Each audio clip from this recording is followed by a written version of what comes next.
It's not a speaker or an air purifier. It's not a gigantic smart home device. I assure you, there's a PC built inside this enclosure.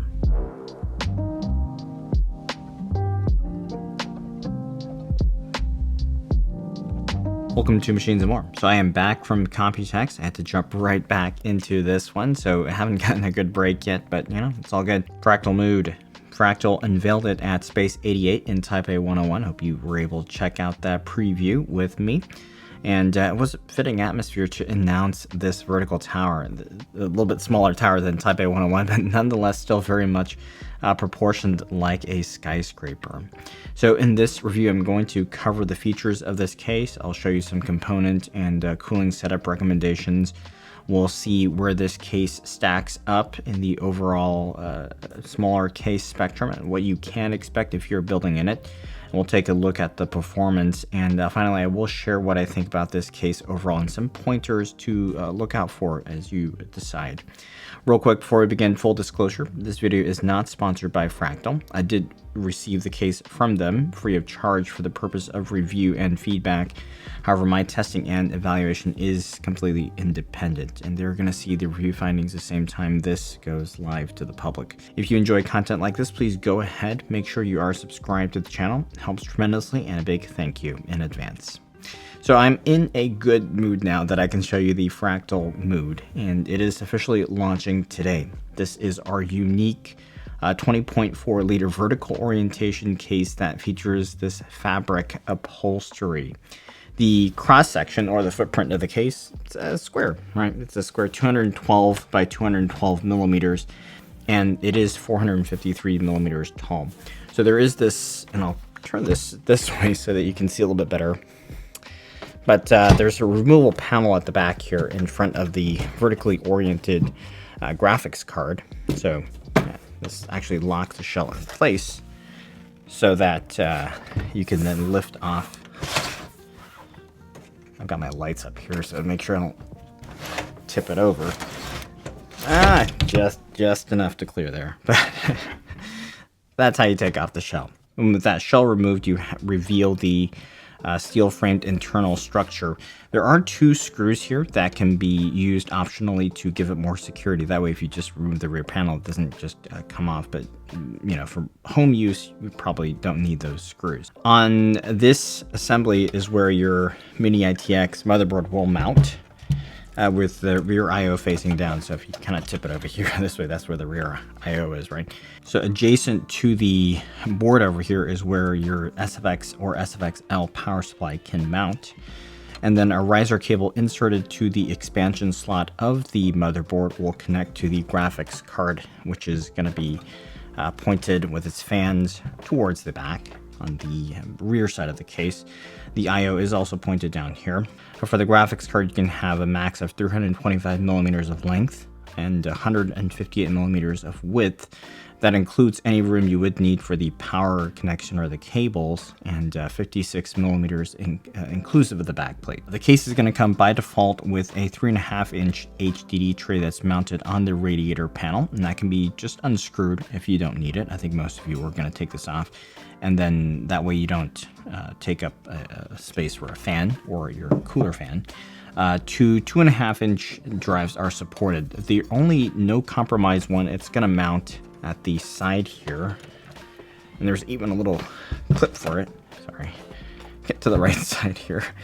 It's going to be right here, and then we'll just pop this in like that, and that's where your drive is going to mount. And that's the only one that comes without any compromise, because to do the second one, which they also provide a tray for, that's this guy here, it's going to require you to take off this big 180 millimeter fan, and I think that's going to be too much of a compromise for most folks, because this fan is integral to the case's overall design, so you don't really want to sacrifice that. In a way, you have a sandwich style layout, but turned vertical, and then there's this fan slash radiator section that's parallel to the face of the motherboard. On this bracket, which can pivot out, you can mount up to 240 millimeter fans or up to a 280 millimeter radiator. Fractal recommends a 240, and I would definitely agree with that based on the geometry of how things are fitting together in here. At the top, you have this large 180 millimeter fan. It's a very big exhaust fan, and it's pre-mounted, ready to go as an exhaust, and I don't think you should change that. This is just, it should only be exhausting. The airflow configuration is a chimney style because it's going to intake from all four sides of the case and exhaust out the top. So it's optimal to unscrew and then pivot out this rad and fan panel, because this is going to give you the most access to the front of the case. So that's how you would access the face of the board. And actually, with this panel removed, it's really easy because you have top and bottom as well to access everything. So you can choose to install your cooler hardware first, but you don't necessarily need to because it's easy to access here, and then connect up the cables to your motherboard.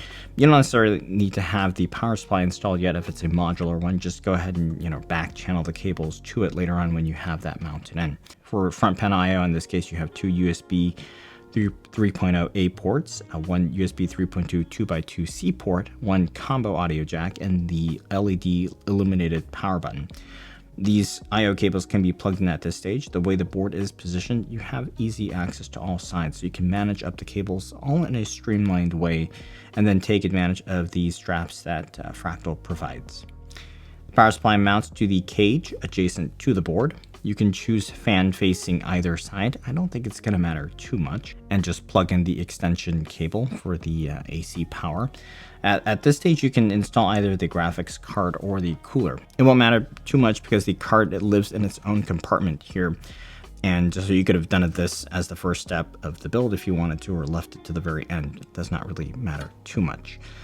For this case review, I built up with two different cards. This first one is the 6800 XT gaming OC. It's practically a 3-slot thick card that fits in this case, but is technically outside the spec. So I'm using this card simply for consistent comparison against some other cases, but I think you will want to stick to a thinner card for airflow purposes. Now, it doesn't have to be one of the new SFF ready enthusiast cards on that list, but I think with this side panel, first off, you're going to cause turbulent noise with the punch outs here if you're too close, and also you won't draw enough air if you use the dust filter when you're right up against it. So something like the Founders Edition 4070 here, it's going to be much more suitable for this case, and I will show you the results with this card and the build when we discuss air cooling. Let's talk liquid cooled build first. If you are installing an AIO, I would dry fit it first, so don't hook up your fan cables yet, and don't put any thermal paste yet. All you're going to do is see how to run your AIO's tubing. Fractal's recommendation is to actually have the radiator barbs exit over the motherboard side, and then you kind of choose the side that you want your CPU blocks fittings to be on, whether it's the RAM side or the rear IO side. But I actually had what I felt was a pretty good run with my 240 and the tubing, the barbs on the radiator exiting on this end like that over the power supply. So it's going to vary. Part of the difficulty with having the barbs exit the motherboard end is managing the excess tubing, and you just have less room here. And I found that with my 240 and having the rad barb slotting into this gap over here, or over the power supply, and then snaking the tubing down and then under the board to connect to the blocks with the fittings on the RAM side here, it was a pretty reasonable run. The optimal configuration for you will depend on the geometry of the particular unit you're running, and it's possible there's only one good way for your unit to fit. So that's why I would recommend doing the dry fit first and then decide on your orientation before pasting it and installing it for good. Ignore the fact that my rad fans are exhausting here. This was just the last configuration I tested when I was kind of playing around with it, but I would install them as intakes from the side panel, and then chimney airflow out the top, right? This way the rad pretty much takes care of itself and the GPU takes care of itself, and you avoid the thermal interference from one component on the other in a combined scenario.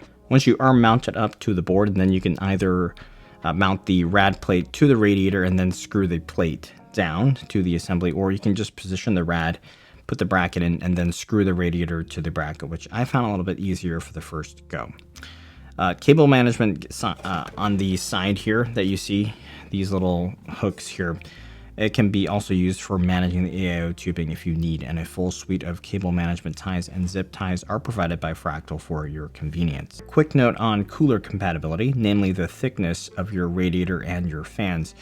The limiting factor can either be the height of your CPU block or your power supply. My unit that I'm using here, the test unit, is the Cooler Master Atmos, and this block measures in at 53 millimeters tall. I'm running these Noctua NFA 12s by A12 by 25s on the 27 millimeter radiator, and this comes out to about 53.5 millimeters in total thickness. This block is fairly close to the fan here, and this is a 53 millimeter block. I only have 9 millimeters left. So even if you have a lower CPU block though, then the power supply is going to limit your thickness. Between the power supply and my fans, I have 15 millimeters left. So based on my measurements, the absolute ceiling would be 68 millimeters of radiator plus fans due to the power supply limitation. And then over the motherboard, you have 115 millimeters of height for your block height plus rad plus fans. But just know that this max will yield no airflow or next to none.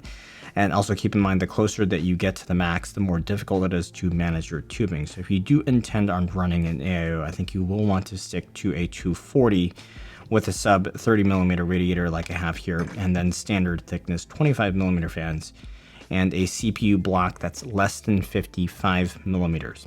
You have plenty of units like that on the market. The ones you do really want to avoid are the ones with tall CPU blocks or the Arctic liquid freezer type of thick rads, which I think the liquid freezer, if I remember correctly, has a thick block too, so that really doesn't work well here. 280 can technically fit, but I have concerns on how you would run the tubing, and I think with too thick a unit, the tubing management will also be the limiting factor, hence the 240 recommendation here. With all that being said, I think you will want to give some serious thought as to whether you really want to run an AIO in this case, as I did find a significant issue here with AIO thermal performance. So I am testing here with a 7900X for consistency against some other test cases here. This 7900X is absolutely too much CPU for this case, but let me show you specifically why. So normally I run the CPU only testing with the 7900X at 5.4 gigahertz. And 1.25 volts for the all-core CPU render, which results in a PPT of about 177 watts, and I could not hold that in this case. It went up well above 95 degrees very quickly, and I had to abort. Downclocking, downvolting to 1.2 volts did not help, so I stopped testing with manual locked clocks, and instead I just ran the CPU and PBO to see what kind of boost clocks I would get. Up the fans to full speed on the Noctuas, and the results still weren't good. In fact, it hit the 95 degree level very quickly, and then started to down clock. So at the end of the testing, I was only getting 4930 megahertz on average across all cores. The CPU is only pulling about 145 watts at this point, which is really, really poor when you compare it to some other smaller peers running a similar setup. Of course, these others were tested with two Fantex T30s at 1500 RPM, and too tight to run those reasonably in this case, but at full speed the Noctuas at 2000 RPM should be easily beating those, and that's clearly not the case here. So we are down about 200 megahertz versus what we should be getting with a 240.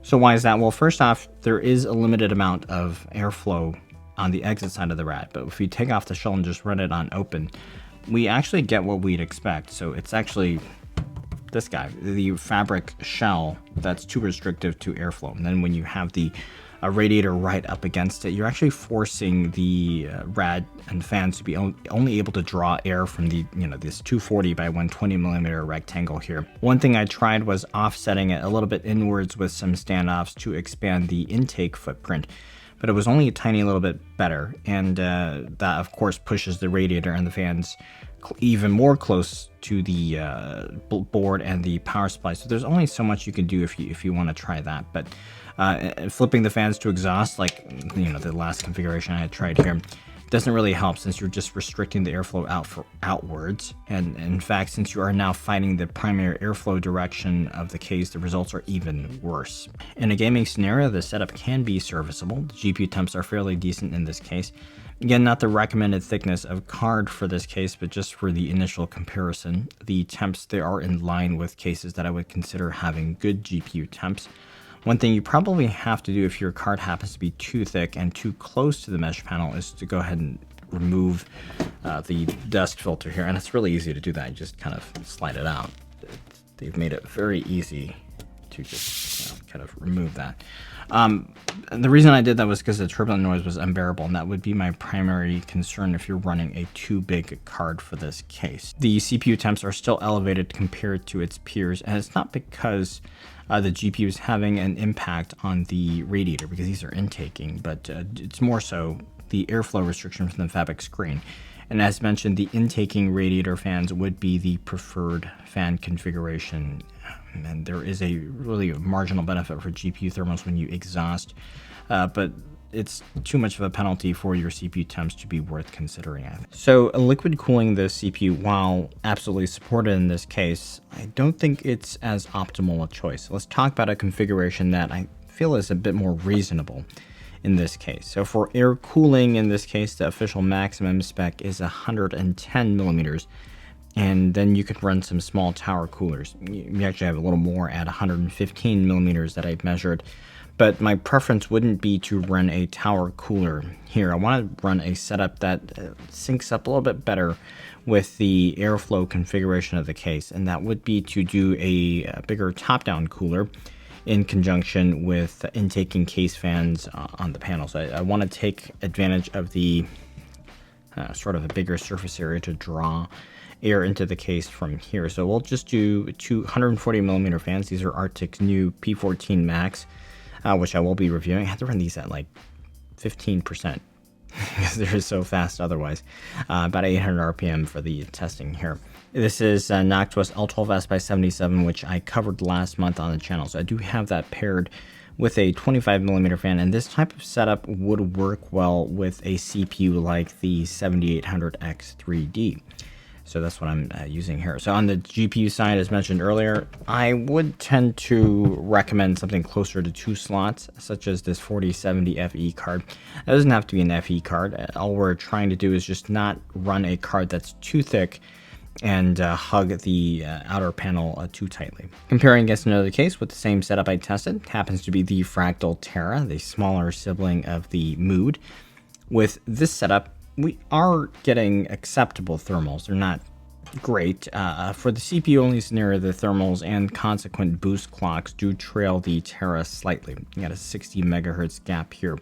With the help of the 240 millimeter fans plus the big top exhaust, I feel like the performance should be better, and it's not as good as I would envision. So not bad, but comparing to a shell-less open case for the same test, we're actually losing quite a bit of performance here, although it's not quite as significant a loss as with the AIO. For 1440p gaming, also adding in a similar vertical orientation case in the NCore100 MAX, which uses a custom 120mm AIO. The CPU comparison here, it's apples to oranges, so don't take too much stock in that, but I did want to include this case because it had a similar GPU setup that I tested.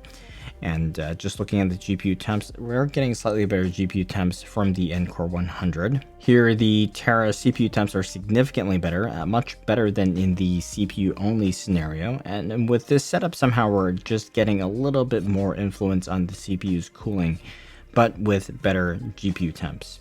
Finally, throwing in the open shell, or throwing away the shell, it gives us an idea of where the deficit is coming from. So the GPU, while it's not covered by the fabric, you don't see very much of a difference there. So the panel that that Fractal designed over the GPU is not terribly restrictive, but the CPU temps, in fact, in a setup like this, it could be quite incredible were it not for the restrictive fabric shell here. Let's take a quick listen to some acoustics. I did want to share the sonic impact with the radiator fans and the impact of the shell.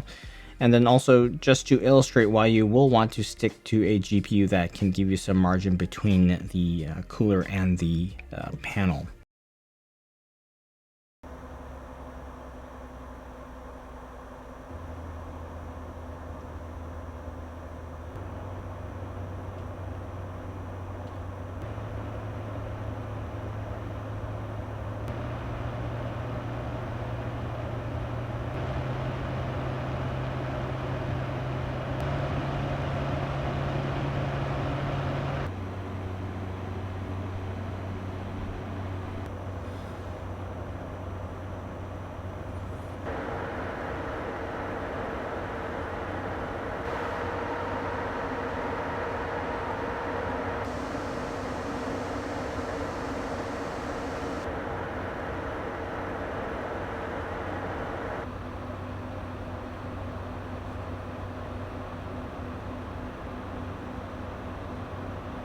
not a noticeable impact on the sound from the dust filter.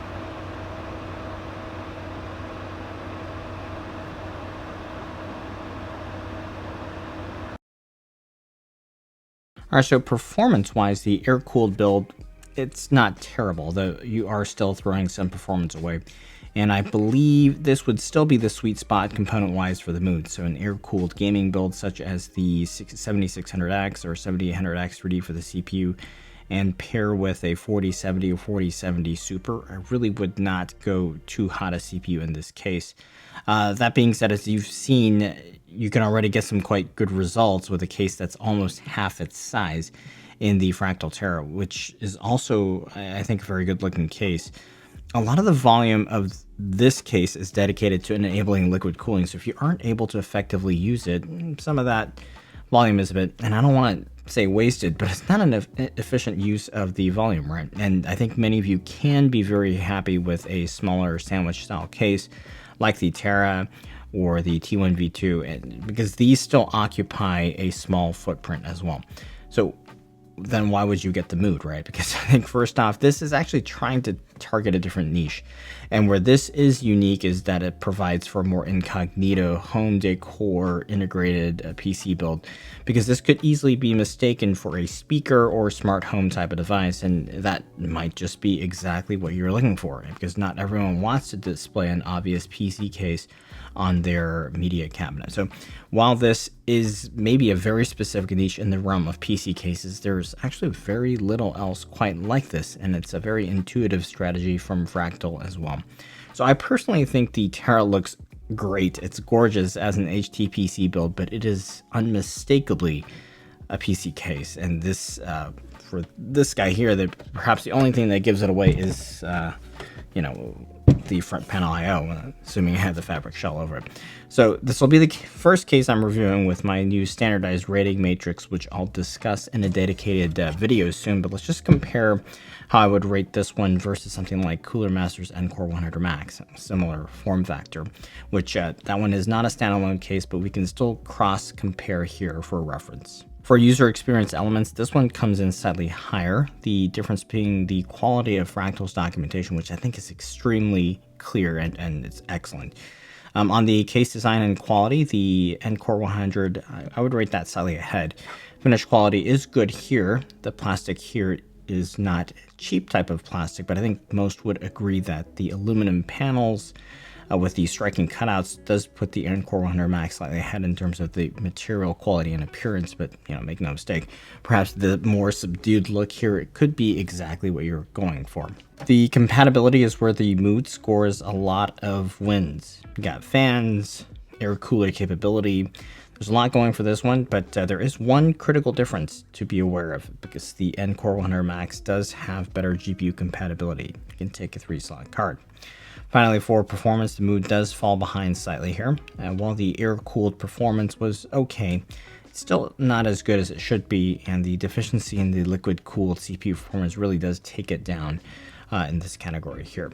Pricing for the Mood is $150 US, and based on the math I've done previously on the NCore100 MAX bundle, I think both cases are on par. Of course, with the Mood, you're not being made to buy a bundled in cooling solution or bundled in power supply here, and you have the freedom to choose components. Compared to a fuller spectrum of smaller PC cases that I have reviewed and tested, I'd say the Mood is slightly ahead of the middle of the pack, but only just.